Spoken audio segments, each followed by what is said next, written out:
The man returned home from his business trip and found cigarette butts scattered at the door. This indicated that someone had been lying in wait there. Thinking of his wife who was alone at home, the man quickly grabbed his handgun, then climbed over the gate and sprinted toward the house. There were obvious footprints on the ground near the door. Carl's heart tightened. He rushed into the house without hesitation. Music was playing in the living room, but his wife was nowhere to be seen. He immediately went to the bedroom. Blood was splattered all over the walls. Carl quickly called his wife. Fortunately, she was only seriously injured. When she was alone at home, someone broke in and beat her severely. Seeing his wife covered in wounds, Carl was filled with uncontrollable anger. He vowed to avenge his wife. As a top assassin, his address had never been exposed, so he went to find his boss. Without a word, he pierced the boss with a nail gun. If not removed within 6 minutes, he would suffocate to death. The boss still refused to admit it, putting up a tough front, but just 3 minutes later, he collapsed to the ground in agony. Carl quickly put a newspaper on the ground to prevent blood from dripping on the floor. Unexpectedly, the boss, who had a heart condition, couldn't last even 6 minutes. Carl remained calm. He pushed in a trash can, stuffed the boss into it, and cleaned up the scene like that. Then he opened the bathroom door. The secretary, already terrified by him, quickly told him everything she knew, begging Carl to spare her life. Carl thought for a moment and decided to let the secretary go. Then he pushed the trash can and entered the elevator with her. But just then, 2 people walked into the elevator. The secretary didn't dare to make a move, because she knew well how cruel Carl was. If she dared to act, she would be killed immediately.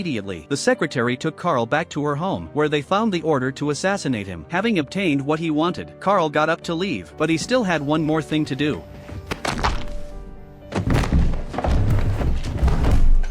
With the name, it was time for revenge. He drove a rented car and went to the killer's house to spy on the situation. He saw that the other man kept a wolf dog. Carl quickly went to the supermarket to buy beef and sleeping pills. He went to the killer's house at night. The wolf dog detected him immediately. After Carl fed it beef laced with sleeping pills, the wolf dog soon quieted down. But as soon as he walked into the room, he was attacked. His handgun was knocked to the ground, and the 2 men grappled fiercely with each other. However, the other man was extremely strong. Carl had no advantage at all. Luckily, Carl picked up the gun on the ground in time and shot the killer dead before he charged at him.